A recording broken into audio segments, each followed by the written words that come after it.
Hey guys, udah pernah dengar tentang deepfake belum? Nih gue tunjukin ya. Nih gue berubah jadi Raymond, berubah jadi Guru Gembul, Hai Baraya, terus berubah jadi Pak Helmi Yahya. Gue berubah jadi Hai guys, David di sini. Terus Hai, gue berubah jadi Agus Leo. Berubah jadi Pak Jokowi, man, apa? Coba sebutkan nama membaikan apa Kang. Nah itu tadi namanya deepfake. Jadi kita bisa ngerubah muka kita jadi siapapun gitu. Dan ngerinya lagi, deepfake juga bisa ngerubah suara. Yang ngeri dari deepfake ini adalah kita bisa pakai ini buat penipuan, coy. nah di video ini kita bakal bahas tentang deepfake kayak yang udah gue contohin tadi. Terus kita lihat nih, apa sih potensi bahaya dari deepfake ini? Salah satunya penipuan ya. Terus gimana sih respon seluruh dunia tentang deepfake ini? Terus kenapa kita harus tahu tentang deepfake? Sama gimana caranya kita buat menghindari penipuan dari deepfake ini? Yuk kita lanjut ke video ini. Oke, jangan lupa subscribe dulu ya supaya nggak ketinggalan sama video-video kayak gini selanjutnya.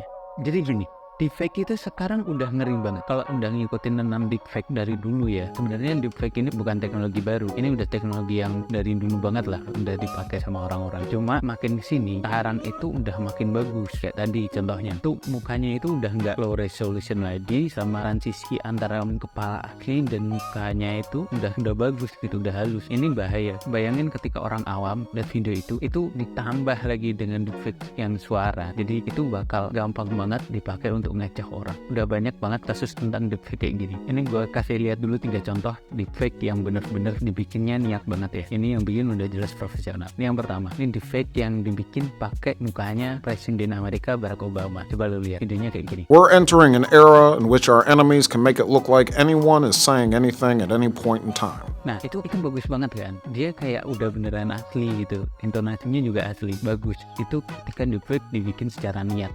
Terus ini ada contoh lain. Sekarang ini Putin, dia ngomongin tentang demokrasi. Ini juga deepfake, tapi di sini nggak ditunjukin behind scene-nya ya. You blame me for interfering with your democracy, but I don't have to. Yang selanjutnya ini video sama ngomongin demokrasi, tapi pakai mukanya Kim Jong Un.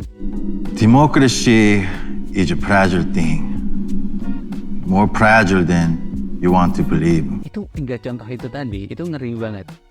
Videonya kalau mau lihat yang versi lengkapnya ada di deskripsi di bawah ya, tapi nontonnya nanti. Lanjut ke video ini dulu. Coba lu bayangin deepfake yang kayak gitu tadi, yang dibikin dengan sangat niat itu tadi, kalau itu dipakai untuk hal-hal yang jahat, hal-hal yang bukan untuk edukasi, itu sangat bisa dan sangat gampang bikin orang terkecoh karena hasilnya kayak gitu tadi. Bagus banget. Kalau lu nggak tahu itu deepfake dari awal, lu bisa jadi langsung terkecoh. Jangankan pakai video yang sebagus itu. Di Indonesia itu sempat ada kejadian beberapa bulan lalu, itu ada kasus Menteri Kesehatan videonya diubah, dibikin jadi deepfake buat niklanin produk langsing coy.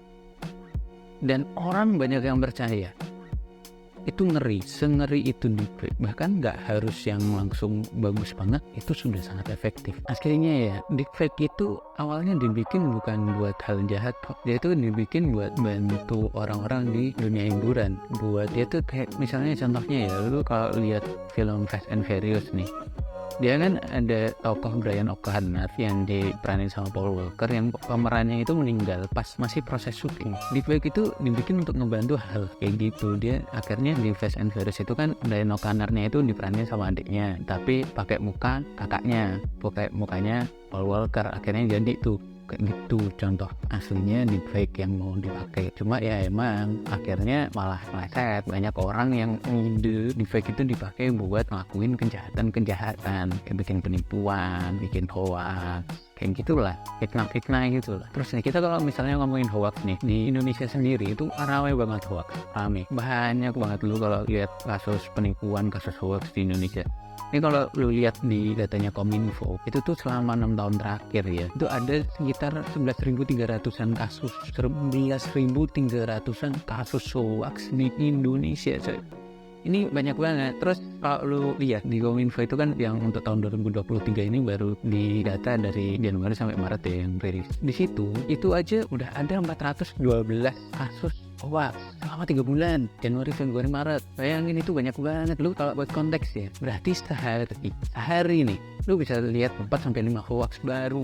Ini baru hoax yang bisa dikelola, bisa dikonfirmasi sama Kominfo. Padahal masih banyak lagi nih hoax yang nggak nyampe ke telinganya Kominfo. Itu kan ngeri gitu kan. Berarti jauh lebih banyak sebenarnya hoax di Indonesia. Kita tuh sangat rentan terpapar hoax, penipuan, berita-berita palsu kayak gitu. Dari kasus-kasus hoax tadi itu ada 4 kategori yang paling gede nih. Kategori pertama ini kesehatan, mungkin karena ini tersebarnya di grup WA ya lu tahu sendiri ya.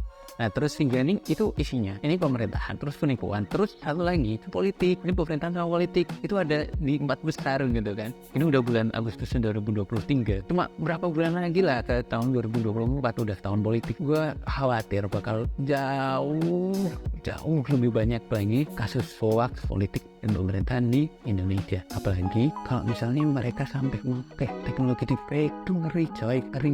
Bakal jauh lebih banyak lah orang ketipu, apalagi orang-orang awam, apalagi ya orang-orang tua kita gitu di grup WA. Ini makanya bahaya. Kita nggak boleh diem aja, kita harus concern, harus merhatiin masalah deepfake ini. Meskipun ya alhamdulillahnya udah banyak orang-orang baik di Indonesia gitu kan, yang dia tuh udah pada sadar kalau masalah hoax ini berbahaya. Udah terlalu banyak hoax di Indonesia, makanya kayak media-media besar yang skala nasional, terus udah juga banyak lah orang-orang yang bikin gerakan-gerakan anti hoax. Ini salah satu contohnya lu di antara news.com itu udah ada di kolom anti hoax. Di sana udah ada list berita hoax yang ada di Indonesia, terus konfirmasinya. Sama misalnya kalau lu lihat di kompas.com itu juga ada, itu cek fakta. Di sana juga banyak lah kumpulan berita-berita hoax yang udah ada konfirmasinya. Itu udah cukup banyak, udah bagus lah. Terus ada lagi orang-orang tuh bikin komunitas, bikin gerakan, itu namanya tuh Mafindo, Masyarakat Anti Fitnah Indonesia. Ini juga bagus, kalau lu mau ikut silahkan ikut. Dia kegiatannya tentang edukasi hoax, edukasi berita-berita bohong di Indonesia, sama juga dia ngasih situs yang namanya tuh Turn Back Hoax. Itu di situ mirip lah kayak punyanya Kompas sama punyanya Antara. Jadi isinya tulis berita-berita hoax. Udah banyak pihak-pihak di Indonesia yang sadar hoax itu berbahaya, hoax itu bisa merugikan banyak orang, dan akhirnya mereka ngerahin waktu dan tenaga mereka untuk nulis dan mengkonfirmasi berita-berita supaya nggak banyak hoax di Indonesia. Terus balik lagi ke deepfake. Lembaga anti kriminalitasnya Uni Eropa atau Europol bikin artikel yang udah mereka rilis ngebahas tentang bahayanya deepfake dan konten-konten AI generated yang bermunculan di internet. Di sana tuh mereka sampai ngutip gini, kalau para ahli memperkirakan 90% konten yang ada di internet nih tahun 2026, which is itu bentar lagi ya, itu 90%-nya adalah konten AI generated, konten-konten yang bukan dibikin sama manusia. Dan ini sangat rentan, isinya itu hoax, isinya kebohongan gitu kan. Nah dari situ tuh Europol tuh sampai khawatir gitu kan, dia tuh juga ngutip nih, kalau para ahli ini juga khawatir kalau masyarakat nanti akan jadi kebingungan gitu kan, mana sumber informasi yang bisa dipercaya lagi gitu. Karena kenapa? Konten-konten AI generated ini udah banyak. Misal dulu pas misal ada suatu kasus, ada satu kejadian gitu, kita bisa pakai bukti video, bukti audio, bukti gambar kayak gitu buat jadi bukti yang kuat. Misalnya itu di pengadilan kayak, atau misal lo cek sama tetangga kan juga, misal lo ada bukti video itu kuat banget. Cuma sekarang enggak. Misalnya ternyata bukti video itu adalah konten yang diedit pakai deepfake, yang jadi orang kehilangan kepercayaan, apalagi deepfake udah sebagus ini sekarang gitu loh. Nah ini sama kayak masalah hoax itu tadi, ini juga alhamdulillahnya udah mulai banyak pihak-pihak yang sadar tentang bahaya deepfake. Sampai pelaku-pelaku teknologi besar itu juga udah mulai concern nih, mereka sendiri sampai bikin proposal untuk protokol keamanan yang bisa menghalau deepfake kayak gini. Jadi itu protokolnya itu namanya C2PA atau Coalition for Content Provenance and Authenticity, yang diusulin sama Adobe, HRM, Intel, Microsoft, sama Topik. Nah di lain itu juga banyak member-member lain yang ikut, listnya bisa dilihat di sini. Protokol ini nantinya bakal diterapkan di seluruh internet. Supaya apa? Supaya kita bisa tahu sumber dari file yang ada di internet, sumber misalnya video yang ada di internet, foto yang ada di internet, atau malah audio yang ada di internet. Protokolnya tuh gini, dia tuh cerdas ya, juga sederhana dan cerdas. Intinya protokolnya adalah menaruh metadata tambahan yang isinya sejarah dari suatu file. Bedanya apa dengan protokol metadata yang udah ada sekarang? Bedanya dia itu lebih lengkap, jadi kita bisa tahu ini dibikin oleh siapa, di mana, pakai apa, kayak gitu, terus diedit oleh siapa, di mana, pakai apa. Dan setiap history itu dikunci dengan metode yang mirip dengan metode yang ada di teknologi blockchain.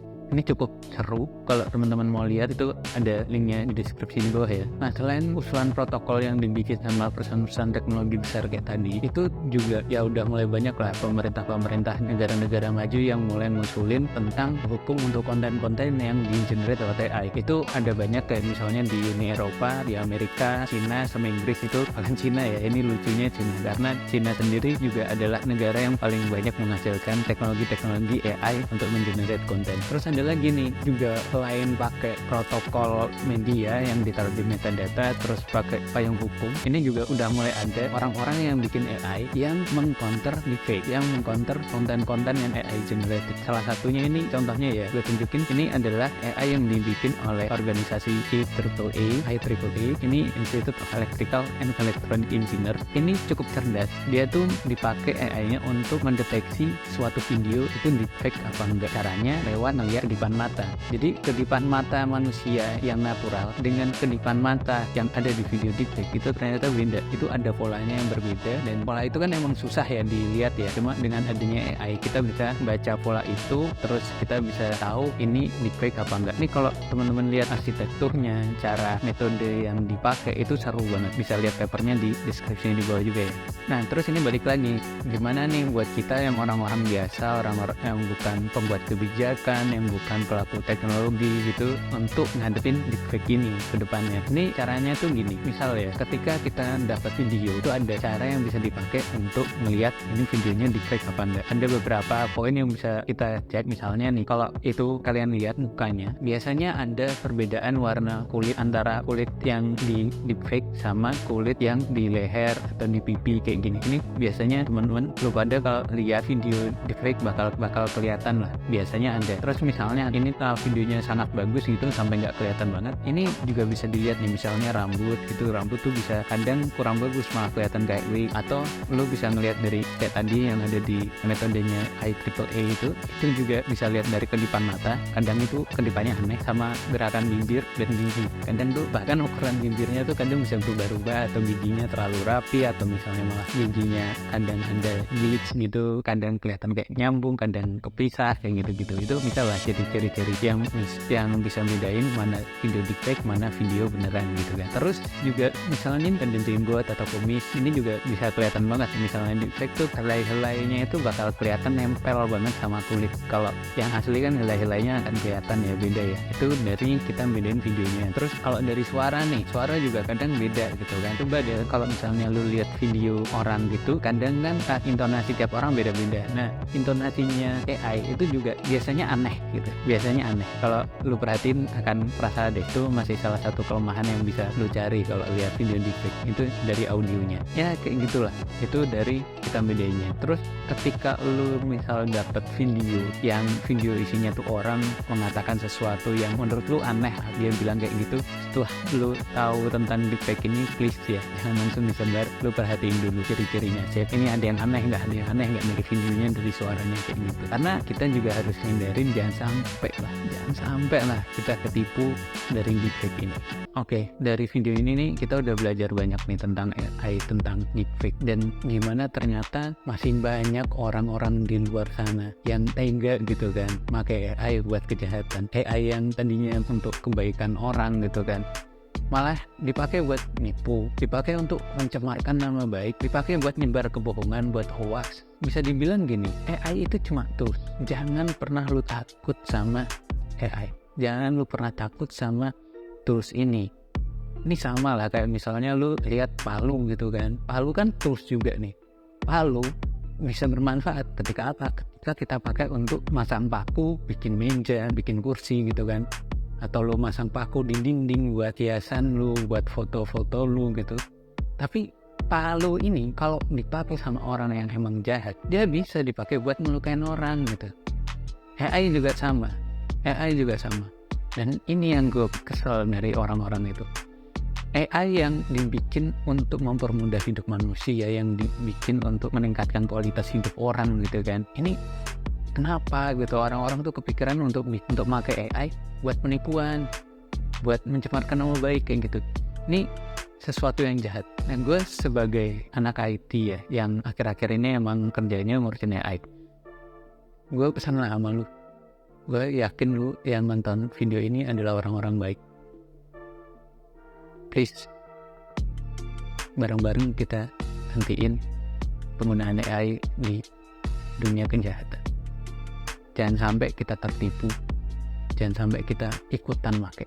Walaupun penasaran, tapi jangan make AI buat kejahatan. Walaupun awalnya iseng, jangan. Kalau lu mau pakai AI, ingat itu adalah tools.